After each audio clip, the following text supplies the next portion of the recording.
be the member from Westmoreland Eastern and the member from St. James Central, West Central.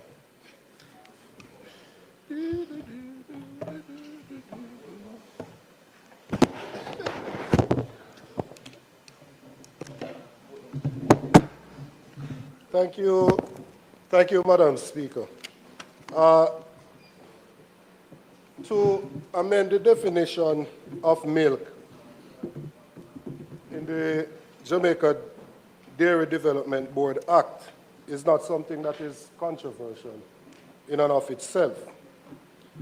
And we would have no reason not to support that. It's common sense amendment.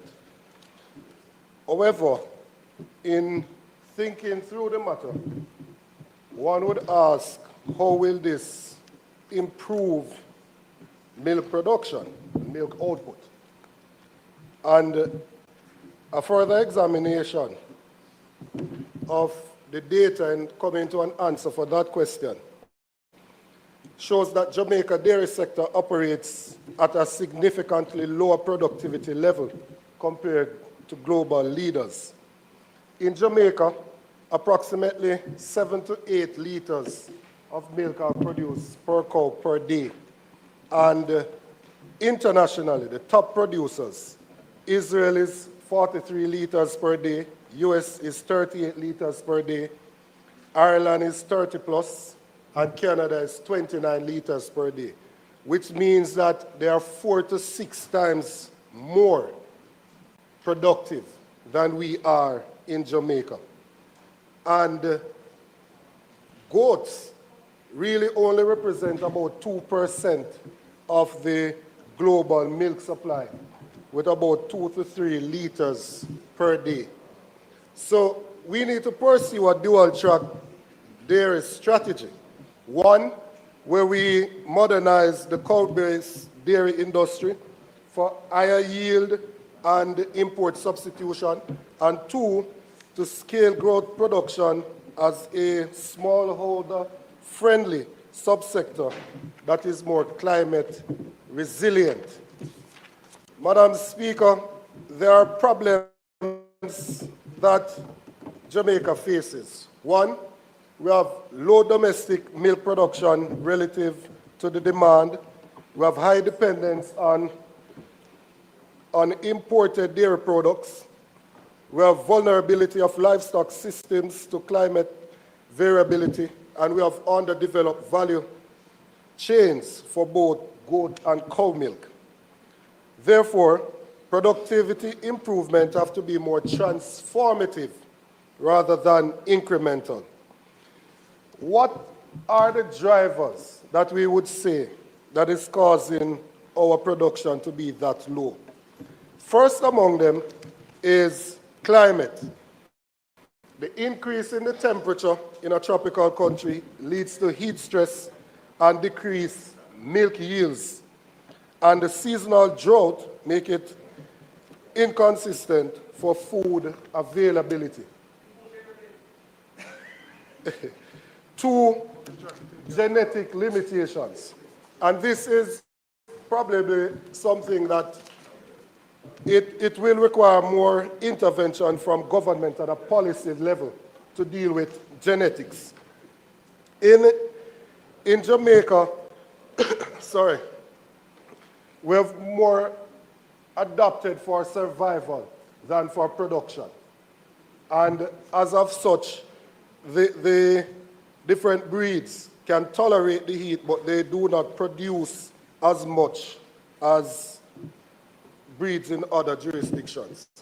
The feeding system, and in relation to this, in Jamaica they are mostly grass-fed with limited concentrate, whilst globally there is precision feeding with higher energy diets involving grains and supplements.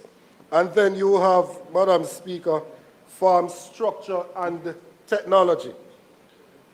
In Jamaica, where there is limited mechanization and milking systems, versus globally, where you have automated milking systems with data-driven herd management. The next reason is institutional weakness, especially in relation to extension services. Most rural MPs here will tell you that the extension services from RADA are limited. We would clearly want to increase that capacity so that you could have more extension officers actually going into the fields to attend to the needs of the farmers. Then there is market and policy constraint, where we have competition from imported powdered milk, limited incentives for scaling local production, and weak aggregation and processing systems. So when we think of goats, therefore, we have to think of a more strategic importance of goats to the industry, because they are more climate resilient, they are less capital intensive, and they are suitable for hilly and drought-prone areas. The policy, therefore, Madam Speaker, should be to increase our national milk production by at least 50% within the next 5 years, to decrease our import dependency, to build climate-resilient livestock systems, to strengthen rural livelihoods and agro-businesses. And therefore, there are some recommendations, some that are cattle-focused and some that are goat-focused and then general. In relation to cattle-focused, there needs to be an expansion of artificial insemination programs for higher yield breeds. There needs to be introduction of climate-smart housing, cooling and shading system. Remember, from Central St. Mary and myself visited the True Juice farm in St. Catherine, in the constituency of Northwest St. Catherine. And they have developed a quite elaborate cooling system, which I think already they are seeing increased yield based on that. And so that needs to be promoted, and more persons need to adopt to that form of housing. 3, promote silage and feed storage systems. And 4, incentivize medium-scale dairy farms.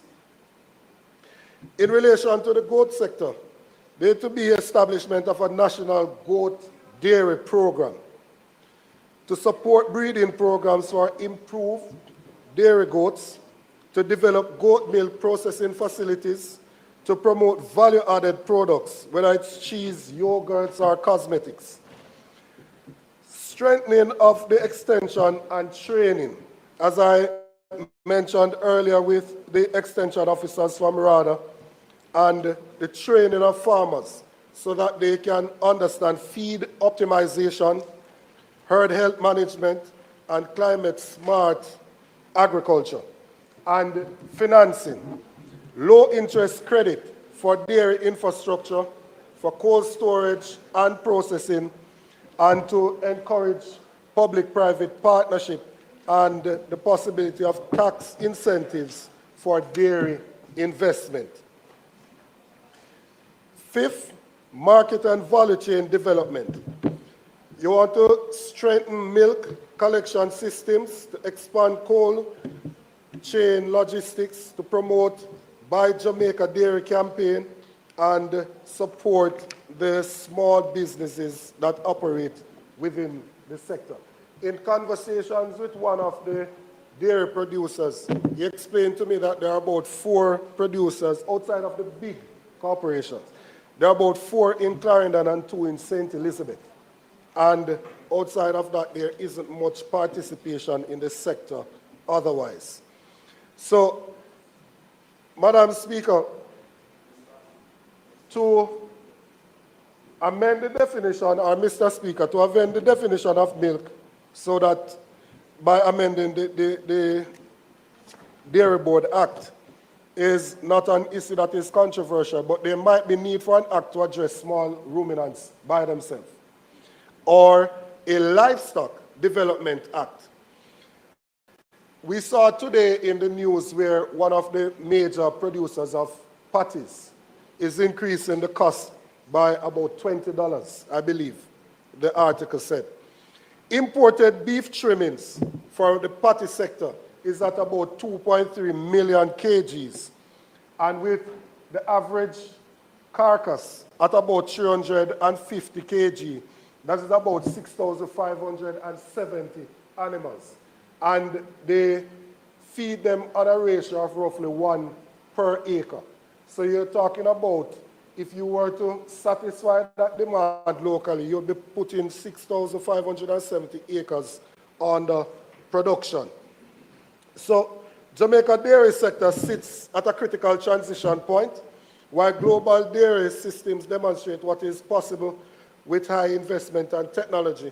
Jamaica's comparative advantage lies in building a hybrid system, combining efficient cow-based production for scale and resilient goat-based system for inclusivity and sustainability. The production gap is structural and not just biological.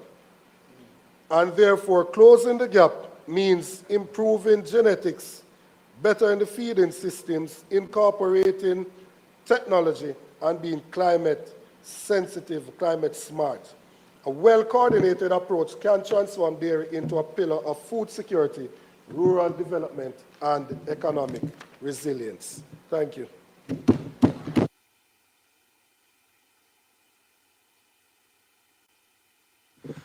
Member from West Central St. James.